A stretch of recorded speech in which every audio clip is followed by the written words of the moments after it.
insan olarak, halk olarak dünya halkları gibi herkesin hakkı neysese biz de kendi hakkımızı, yani oradaki Rojava'daki halklar da kendi haklarını istiyorlar. Yani kimsenin gidip toprağını, malını işgal etmemişler. Kendi topraklarında, kendi yerlerinde, kendi hak hukuk dünyada, yani kimler ne hak hukuka sahipse onlar kendi hukukuna sahip çıkmak istiyorlar. Kendi halkına demokratik bir şekilde yönetmek istiyorlar. Bunu kimseye bir zararı yok. Ama bakıyorsun Kürt düşmanlığı yapan ülkeler hepsi el birliğiyle onları boğmaya çalışıyorlar. Yani o halk ya dünyaya hak olan her şey niye Kürt'e hak değil ki, ben anlamıyorum ki. Ya 40 milyon Kürt var ya, şimdi Lüksemburg'a baksan belki yani 2 milyon insanı yok, bir bağımsız bir ülke. Ya 40 milyon olan bir, yani 40 milyon diyoruz aslında bu dil alışkanlığıdır. Daha fazla bir nüfus var, Kürt nüfusu var ama hiçbir hakkı, demokratik bir hakka sahip değil. 4 tane ülke, hatta yani 4-5 tane ülke parçalamış onu. Herkes diyor benim kölem olsun. Ya niye kölen olayım ha? Sen insansın, ben de insanım. Senin hakların neyse benim de hakkım o. Ben senden gelmişim, bir şey istememişim. Ben ya başka bir ülkede, başka bir diyarda gelip sen ülkeni işgal etmemişim. Kendi topraklarım üstünde, kendi demokratik haklarımı, dilimi, dinimi savunmak istiyorum. Ya yakalamak zorundayız. Yani başka çaremiz yok. Ya başka yaşayacak durumumuz yok. Yani onu yapmaktan sonra ya teslimiyet, zaten 1000 yıldır teslim olmuşuz ve hep ezilmişiz. Ha öyle de öleceğiz, böyle de öleceğiz. Ya bari şerefimizle kendi toprağımızı, hakkımızı savunarak ölürsekse bence bu daha mantıklı bir şeydir yani. Nedir? Ama şeydir yani, dünyada hepsi bir dost yok ya, bir halkın bir dostu olmaz mı? Bu kadar da yani ekonomik bağlantılar olmadığı için hiçbir insani bir şey gözünde bulundurulmaz mı ya? Orada çoluk çocuk kadın katlediliyor, kimse görmüyor. Ha insan, ya Avrupa insan ne bileyim, Avrupa'da, Amerika'da, dünyada hiçbir tepki yok, hiçbir şey. Ya arkadaş nedir, ne istiyorsunuz bu insanlarda? Yani niye gidip onların topraklarını işgal ediyorsunuz, onlara saldırıyorsunuz? Kendi topraklarında yaşıyorlar. Aç susuz kendi topraklarında. Kürtler her yerde ses çıkarması lazım. Hem Kürdistan'da hem dünyada nerede olursa olsa demokratik haklarını sonuna kadar kullanmalıdır. Yani şimdi biz burada diyoruz kardeşiz. Biz askerliğimizi yapıyoruz. Vergimizi veriyoruz. Eşit şekilde her türlü şeyleri yapıyoruz ama diyor ki işte Azerbaycan, Türkiye, iki devlet, tek millet. Ya Kürdistan'da Rojava, İran Kürdü, Irak Kürdü, Türkiye Kürdü de tek millettir, tek insandır. Yani şimdi o devleti de yok. Bırak yaşasın bari, öldürme onu. Yani şimdi onlar için haksa bizim için niye hak olmayan bir şey?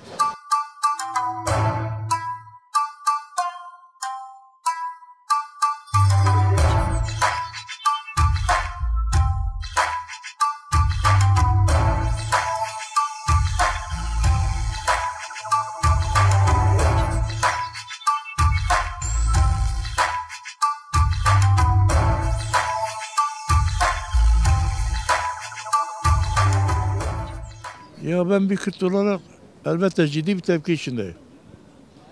Yani biz Kürt halk kardeşlerimizin yanındayız. Ama bireysel tepkiler bir yere götürmez halk. Toplumsal tepki, daha böyle yoğun, ulusal, Kürtlerin yaşadığı bütün coğrafyalara ciddi bir tepki geliştirmek lazım. Çetelere karşı da, sömürgeci devletlere karşı da. Yani bugün Esad'ın yıkılması Kürtler için bence bir kazanımdır. İyi kullanılırsa. İyi kullanılırsa Rojava özgürleştirilebilir. Uluslararası güçler de bugün Rojava'yı destekliyor bir şekilde. Amerika bugün de açıklamadı. Biz YPG'nin yanındayız. Bizim doğal müttefikimizdir. Yani biz onu terk etmeyeceğiz. Yapıyor bunu uluslararası güçler. Ne kaldı? Orada Kürt örgütlerinin biraz da kendi örgütsel menfaatlerini ön plana çıkarmaktan çok Kürt ulusal menfaatlerini programlamaları lazım. Kürt ulusal menfaatlerini programlamaları lazım.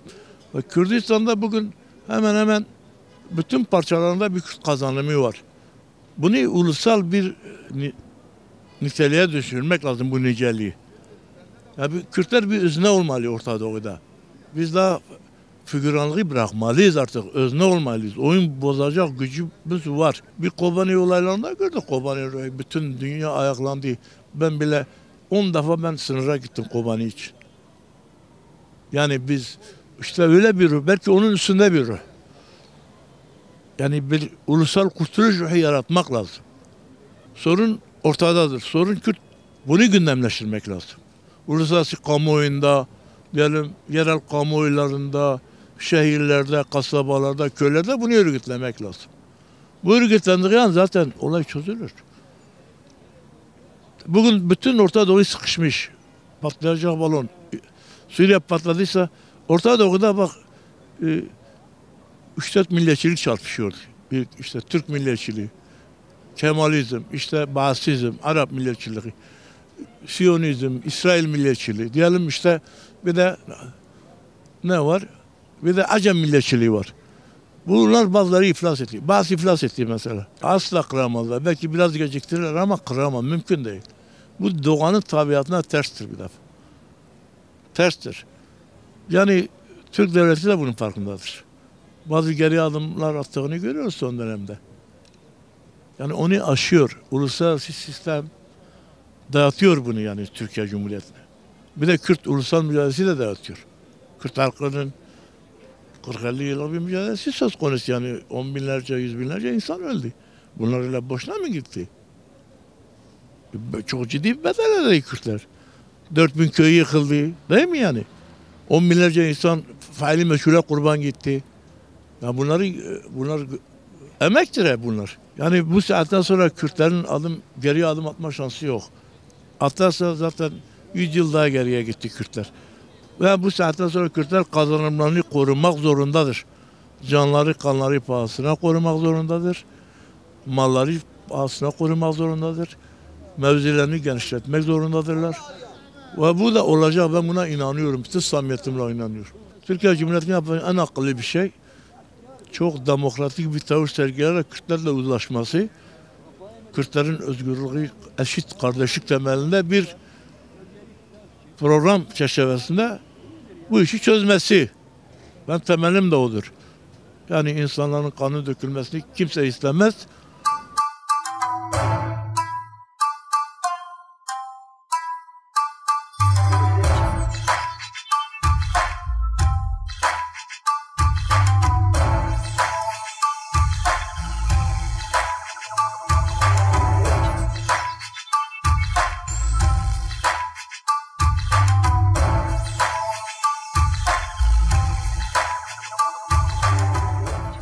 Biz Kürtler her zaman devletin baskısı altında ezildiğimiz için şu anda Rojava'daki baskılar,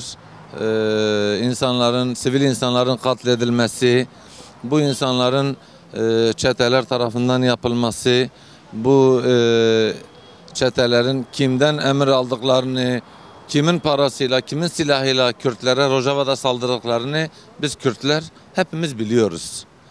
Bunun farkındayız ve bu yıllardır süren bir katliamdır. Ki Rojava'daki direnişçiler orada IŞİD gibi barbar çeteleri yenilgiye uğrattığı halde devlet bunu sanki görmemezlikten gelip IŞİD yenilgiye uğratılırken devlet üzülmüş gibi burada medyada haberler yaptı. Biz bunların neyin ne olduğunu çok iyi biliyoruz ve şu anda Rojava'da oradaki halkımıza sahip çıkmak zorundayız. Onların direnişine destek olmalıyız. Bunun farkındayız. Hiçbirimiz buna sessiz kalmamamız gerekiyor. Ama ne yazık ki devlet bunun farkında değil. Devlet bunu bilsin ki yani bugün Rojava'da yaptıklarını haksızlığı, katliamı İstanbul'da 6 milyon Kürt var. Ankara'da 2,5 milyon Kürt var. İzmir'de 4 milyon Kürt var. Devlet bilmiyor mu ki yani bir gün bunlar patlayacak? Bunun bilincine varıp bir an önce elini, desteğini çetelerden çekmesi lazım. Eğer çekerse biz burada kardeşçe bir arada yaşamayı zaten başarmışız. Türk-Kürt kardeştir. Hiçbir zaman bu halkın kardeşliğini kimse bozamaz. Bozmaya çalışanlar da yenilgiye uğrayacaktır. Bugün Saddam nasıl sonu belli. Esad'ın sonu şimdi oldu. Yani herkes kim Kürtlerin kaderiyle, Kürtleri böyle katletmekle uğraştığı zaman sonu hüsrandır. Herkes bunu bilsin. Biz Rojava'ya destek veriyoruz. Rojava'ya desteğimizi hiçbir zaman çekmeyeceğiz.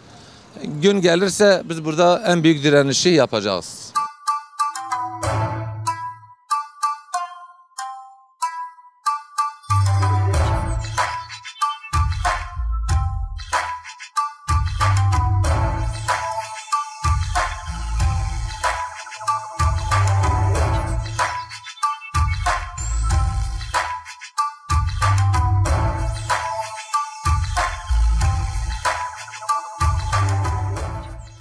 Şimdi Türk devleti terör olarak kabul ettiği DAEŞ, Haçlı Şabi midir? Nedir bu örgütün HTŞ?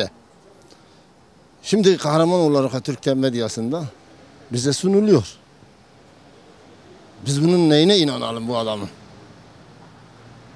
Terör olarak kabul ettiği insanları kurtarıcı olarak şimdi Suriye'de YPG'nin Suriye Demokratik Güçlerinin üzerine saldırıyor. Şimdi biz burada nasıl insanlara diyeceğiz ki biz kardeşiz? Derhal bu savaşın durdurulması. Bunun kazanımı nedir Türkiye? Türkiye'nin buradaki kazancı nedir? Gelen İsrail kazanıyor, Amerika kazanıyor, cihatçı örgütler kazanıyor. Türkiye'nin bir kazancı yok. Tek hedefi Kürtlere orada düşmanlık. Yani ben diyeceğim bu. Bir de çıkıp medyada biz efendim kardeşiz. Şimdi ben bir şey gördüm bu sabah bir sosyal medyada. Orhan Miroğlu diye bir adam var, Kürttür. Erdoğan'ın yalakacısıdır. Çin'de bir şey kapı girişi göstermiş. Efendim Suriyeliler dönüyor. Yani değil o Suriye'de oradaki kapı girişi. Avrupa'da öyle bir şey yok. 50 metrelik bir yolda böyle Çin'e giriş çıkış yapılıyor. Orayı efendim Suriyeliler geri dönüyor Erdoğan'ın sayesinde diye bize sunuyor. Yani biz bu adamlara nasıl inanalım? Mümkün değil. Kürtler bu savaşta teslim alınamaz. Ben döneyin Münbiş düştü. Bugün Deir ez-Zor peşine gidiyor. Ben buna inanıyorum. O bir anlaşma çerçevesinden oldu. Yani Amerika'nın, İsrail'in, Türkiye'nin veya orada bir YPG kaçtı, biz vurduk, bitirdik diye bir şey yoktur. Sadece bir anlaşma çerçevesinde orada çekildiler. Odur yani Türkler orada diyor. Sabah yine ben Türk'te bir şey duydum. Adam diyor ki Kürtler YPG bitti, kaçtılar. Nereye gidecekler? Bu adamlar silahı bırakacak. Yani böyle sanki 3-5 tane çocuk orada duruyor. Silahları bırakacak, evlere saklanacaklar. Türkiye gelip orada oturacak. Mümkün değil böyle bir şey. YPG orada yani Irak'ta diyelim ki Güney Kürdistan'da ne olduysa burada YPG'nin sınırları çizilmiştir, bellidir yani orada bitmez, mümkün değil. Eğer biz burada evimizde yatarsak sert üstü orada Kürdistan kurulmaz. Herkes elinden geldiği şekil. Oyla olsun, direnciyle olsun, mücadele destek olsun. Hepimizin destek olması lazım. Yani burada ses çıkarmamız lazım.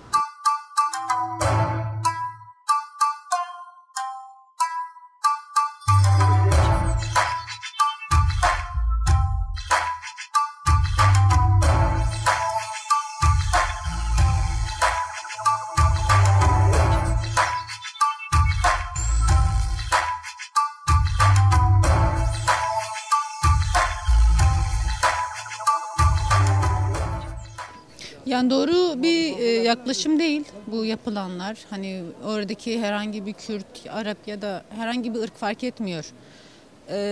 Devletlerin birbirleriyle işbirliği içinde olması gerekirken sadece sivil halka saldırmaları doğru bir yaklaşım değildir.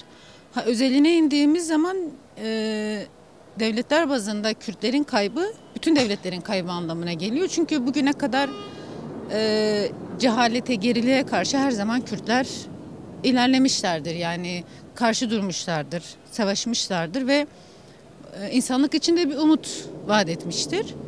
Yani beklentimiz şu, hani bütün devletlerden buna şu an yaşadığımız Türkiye ya da ileride nerede yaşarız daha belli değil. Her an mülteci de olabiliriz. Beklentimiz şu, sivil halka yönelik saldırıların durması ve bu saldırılarla kazanım elde edemeyeceklerini görmesi, yani politikanın bu yönde işlemesi gerekiyor. Yoksa kısa vadede kazanım olabilir ama uzun vadeye baktığınızda ciddi bir kayıp olacaktır. Yani ne olursa olsun haksızlığa karşı durmaları gerekiyor. Çünkü söz konusu insan hayatı, söz konusu bebekler, söz konusu çocuklar. En böyle savunmasız insanlara yönelik bir saldırı var. Biz Kürt olarak zaten karşı duruyoruz. Elimizden geldik. Gücümüzün yettiği boyutta da karşı durmak gerekiyor bence yani. Bir ırka yönelik bir saldırı var ve bunu ben yani kendimi bildiğim bileli soruyorum. Niye? Hani tarihe baktığınızda Kürtler kimseye saldırmamış. Kimseye yönelik bir işgal şeyi oluşmamış. Toprağını alayım, karısını alayım, ne bileyim dinini değiştireyim vesaire gibi bir yani görmedim. Varsa da bugüne kadar denk gelmedim. Madem diyorum yani bir yere saldırmayan bir ırka niye bu kadar bir zulüm hoş görülüyor? Ve özellikle sistematik olarak. Hani onu çok sordum, cevabını bulamadım açıkçası. Yani Kürdün Kürde kardeş olmaması, Kürdün Kürde ihanet etmesi vesaire vesaire gibi Kürdü aşağılayan söylemlerle bunu manipüle ediyorlar. Hani işte Kürtler bu yüzden kaybediyordu. Ama bence çok başka bir sebebi vardır ve hala ben de bulamadım yani. Düşmanlığın temeline inanın ben de yıllardır soruyorum ve cevabını bulamadım yani. Bulmak da biraz zor herhalde yani. Yani ciddi bir tarih şeyimizin olmayışından kaynaklı, araştırmasının olmayışından kaynaklı. Yoksa tarihleri var ama maalesef araştırma boyutu biraz az olduğu için bizim de ulaşmamız biraz zor oluyor.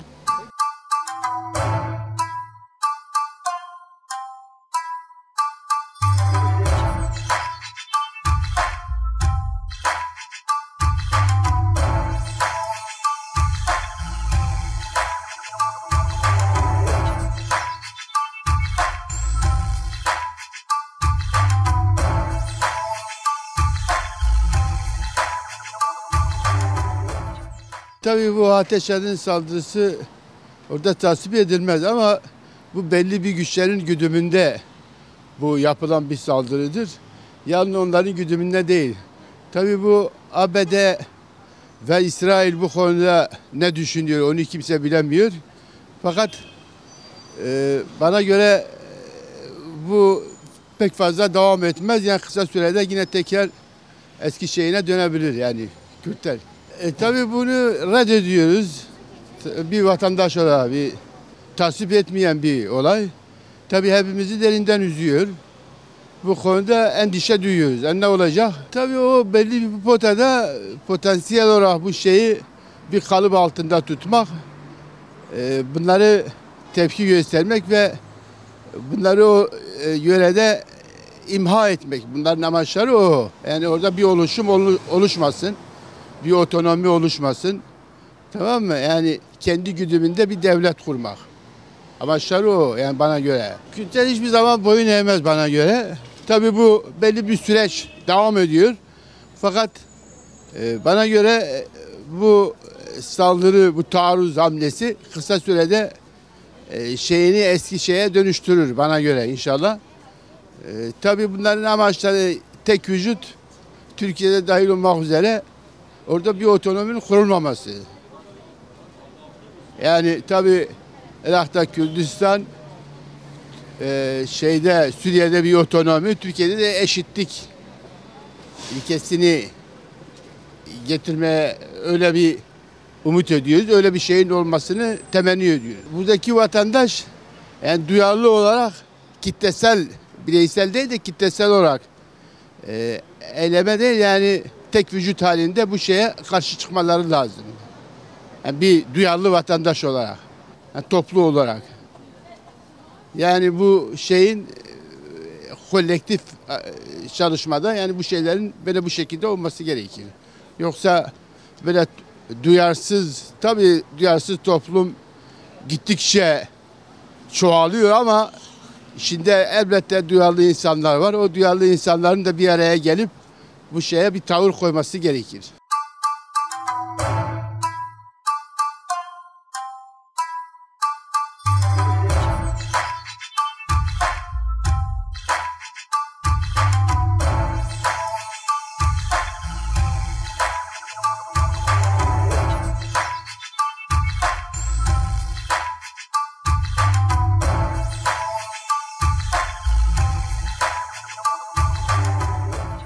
Bu daha önce denendi. Ama Kobani'de bizim kadın savaşçılarımız onları bertaraf etti. Kaldı ki şu anda Suriye'deki, Rojava'daki Kürtler, Kürt örgütleri çok daha güçlü. Önceye oranla çok daha güçlü. Daha önce kadınlarımızla bertaraf ettiğimiz bu şeytanları bu sefer çok rahat bir şekilde tekrar bertaraf edeceğiz. Sadece üzüldüğüm nokta şu. Siz de biliyorsunuz ki Filistin'de zulüm olduğunda çok ciddi bir şekilde protesto ediliyordu. Diyarbakır olsun, Türkiye'nin çoğu yerinde Starbucks, Burger King gibi saçma sapan protestolar yapılıyordu. Ama ben her zaman zaten bu aynı noktadayım. Bizim kendi kanımızdan, canımızdan olan kişiler işte Rojava olsun, Roçlat olsun fark etmiyor. Zulüm gördüğünde her zaman dilsiziz. Yani bunu biz çok iyi, Kürtler olarak çok iyi yapıyoruz. Gerçekten bu konuda artık ne söylenebilir bilmiyorum. Yani öfke nasıl dile getirilir onu da bilmiyorum. Ama bertaraf edilecektir. Yani Kürtler hiçbir şekilde yok edilecek bir toplum değildir. Her zaman bahar tekrar gelecek. Yine çiçek açacağız yani. Ben öyle düşünüyorum. İntikamcı anlayış, yani sadece IŞİD Kürtlere karşı intikam gütmüyor ki. Şimdi diyoruz ki Kobani'de kadınlar o IŞİD'li şeytanları yerle bir etti. Ama Türkiye'deki mevcut iktidarın da Kürtlerle alakalı problemi var. Çünkü ne zaman bir plan kursa Kürtler bunu başına yıkıyor adeta. Türkiye'de olsun, o bölgede olsun. Ama dediğim gibi bu tür çatışmalar, bu tür zulüm politikaları işe yaramaz. Çünkü artık çok daha farklı bir Kürt oluşumu var. O eski Kürt oluşumundan eser yok. Ve inşallah dediğim gibi tekrar başaracaklardır yani. Yine bertaraf edecekler.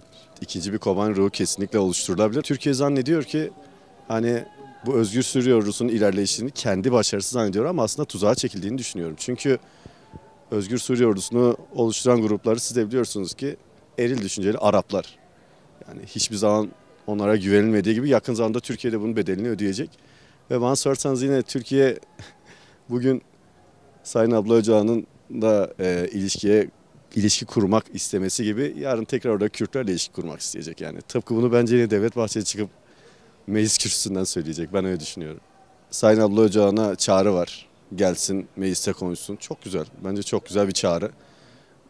Şu anda onun düşüncelerine çok ciddi bir şekilde ihtiyaç var. Zaten ona tecrit uygulandığında tıkanıyor. Sadece Türkiye'de, Orta Doğu'da bence tıkanıyor. Hani bugün intikamcı anlayış sürdüren bazı kişiler yarın tekrar intikamcı anlayış sürdürdükleri kişinin eline düşebilirler. Bence daha dikkatli olmalılar.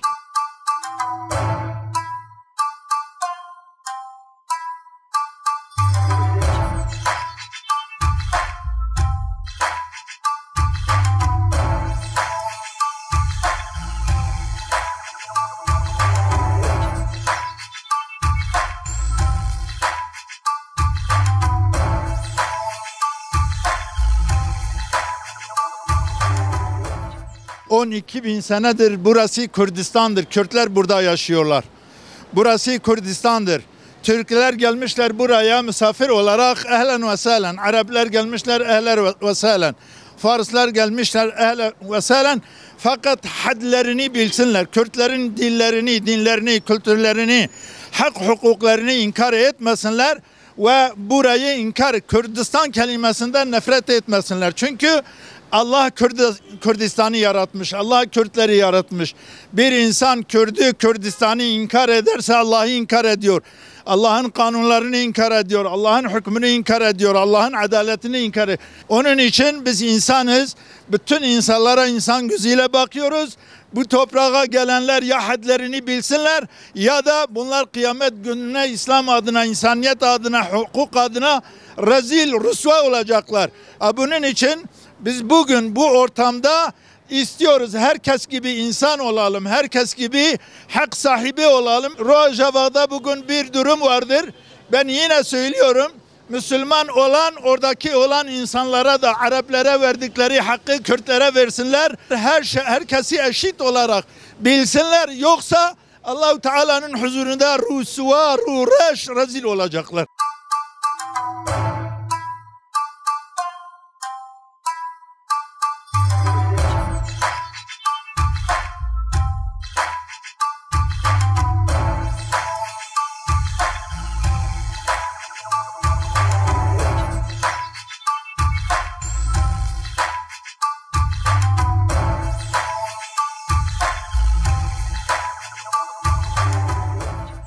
ben de biliyorum, sen de biliyorsun, dünya biliyor bunu, hakaret oluyor yani. Mesela Suriye'de niye Kürtler varken vuruyorlar?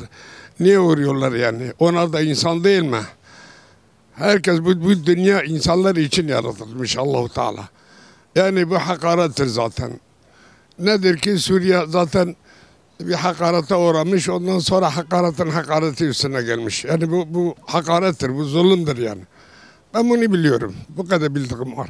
O bölgede mesela Kürtler tarihten beri yaşıyor. Onlara yani saldırmaları doğru bir şey değil yani. Hiçbir insanoğlu öyle şeyleri kabul etmez. Yani o bölge zaten Türkiye'de olduğu gibi o bölgede de yani Kürtlerin çoğunlukla yaşadığı yer var. Onların da yani o statüyü elde etmeleri lazım.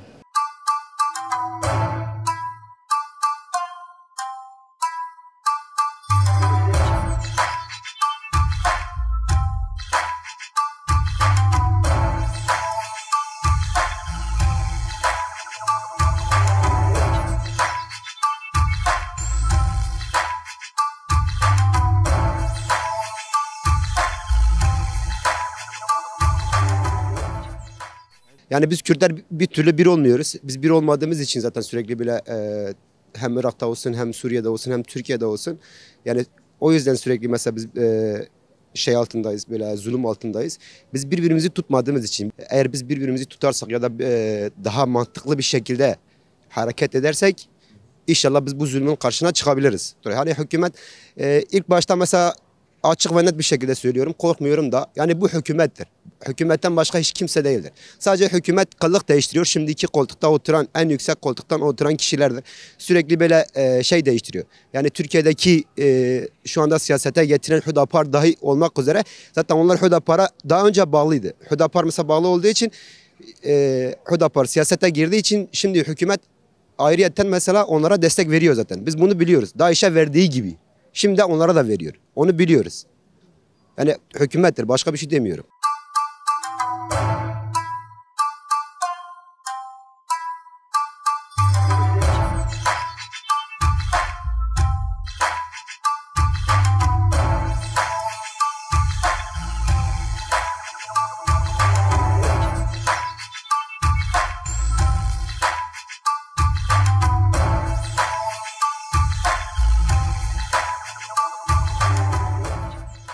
Yani bu topraklardaki savaşın bir an önce gerçekten bitmesi herkesin yararı için, faydası için, olması gereken içindir. Kürtler için de tabii ki böyledir. İsteriz ki herkesin özgürce konuşabildiği, herkesin kendisini ifade edebildiği bir Orta Doğu olsun. Bunu sadece böyle indirgememek lazım bölgelere ya da sınırlarına. Tabii ki bunların başında biri de Rojava'dır. Söyleyebileceğim savaşın olduğu hiçbir yer kimsenin istemeyeceği bir yer olmalı. Bizler de diğer gelişmiş birinci sınıf dünya ülkeleri gibi artık bu gündemlerden uzak, bu ortamlardan uzak bir şekilde yaşayabilmeliyiz. Şimdi HTŞ'nin dünya çapındaki konumu, kimliği bellidir. Yani bu kimlikle, bu konumla ne kadar HTŞ'nin insanlığa bir faydası olabileceğini ben açıkçası tekrar insanların sorgulaması gerektiğini, düşünmesi gerektiğini düşünüyorum. Buna yönelik de biz halk olarak dediğim gibi çoğu böyle bize gösterilenleri görüyoruz. İşin altyapısında olanların ne olduğunu çok da bilmemiz mümkün değil. Bu zor bir şeydir. Onun için yorumlarımızı da bu bilgi çerçevesinde ancak yorumlayabiliyoruz. Ben Kürtlerin kazanımlarının öncelikle bir kültürel kazanım olması gerektiğini düşünenlerden. Diğer şekilde de artık dediğim gibi dengeler büyük güçlerin öngördüğü kadar onların da söyleyeceği şeylerle alakalı bir durumdur yani. Hiçbir savaş çığırtkanlığının bize bir faydası olmayacağını düşünenlerdenim. Yani barışın bu topraklarda hüküm sürmesi dileğiyle, hepimizin barış içerisinde yaşamadığı dileğiyle, geleceklerimize, bizden sonraki nesillere bunu bırakma dileğiyle bunu arzuluyoruz, bunu istiyoruz.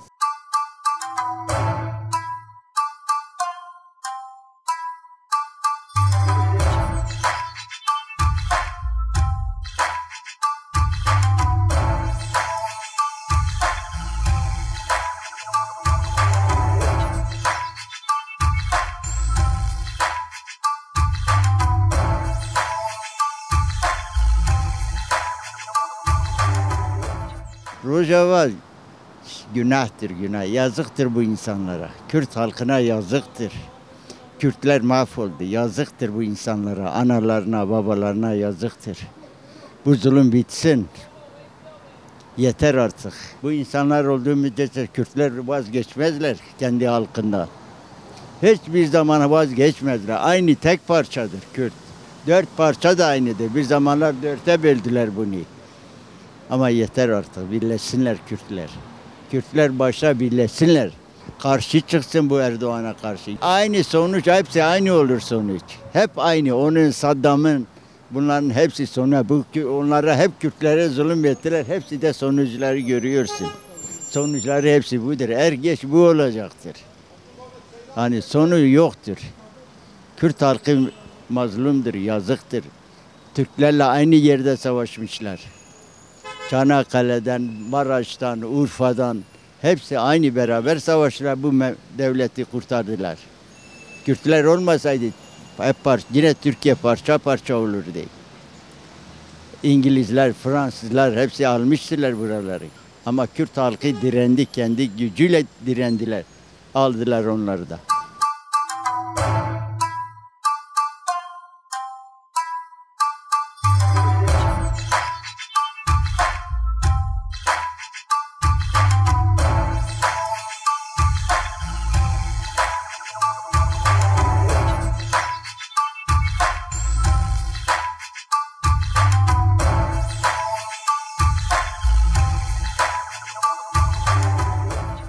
Biz Kürt kazanımlarına yönelik olduğunu düşünüyoruz.